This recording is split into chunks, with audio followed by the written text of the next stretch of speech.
The name Maundy is derived from the Latin word mandatum, meaning commandment, from John 13:34. I give you a new commandment, that you love one another. Maundy Thursday celebrates the giving of a new commandment of love and the institution of the Holy Eucharist and Ministerial Priesthood. Jesus' command to love, demonstrated through the washing of the feet, sets an example of servant leadership on this day. The first reading speaks of a ritual meal of liberation and a symbolic mark of protection. The second reading presents the Lord's Supper as a sign to commemorate the death and resurrection of Jesus.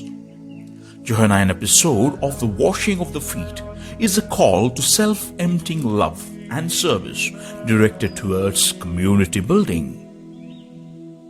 Hospitality in Jewish tradition meant offering water and perhaps the services of a slave.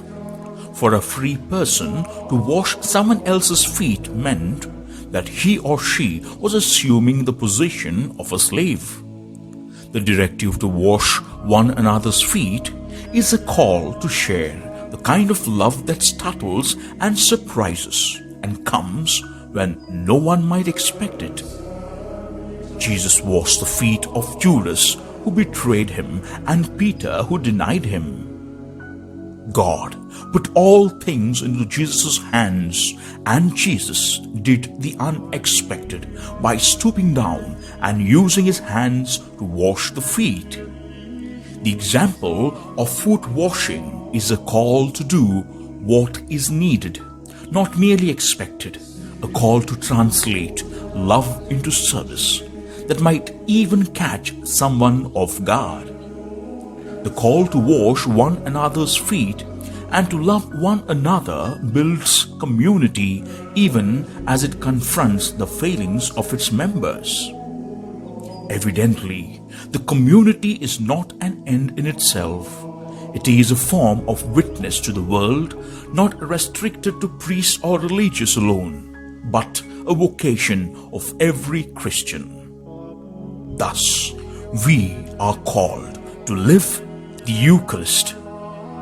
This is the mystery of Maundy Thursday. Do I thank God for the gift of priests in our families and parishes who, in spite of the fragilities of their life, do their best to serve and build communities? When I might have raised my voice or a finger or a brow when things weren't pleasant from the part of the priests, have I taken a step to appreciate our priests for their sacrifices and congratulate them when their efforts caused Christian community to progress and be enthusiastic?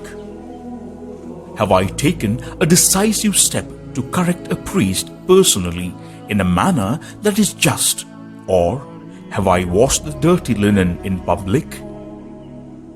Have I ever encouraged the children in my family to be priests? What sort of service am I into today? Is it like washing the already cleansed and perfumed feet? As a faithful seated in the congregation, witnessing a priest washing the feet, where would I place my focus? On the representatives seated on the chairs with a desire to sit on that chair one day?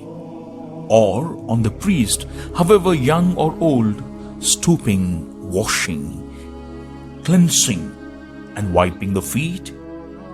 Have I misconceptualized the commandment to love and serve as a prerogative of priests and religious alone? Let's seek for an answer.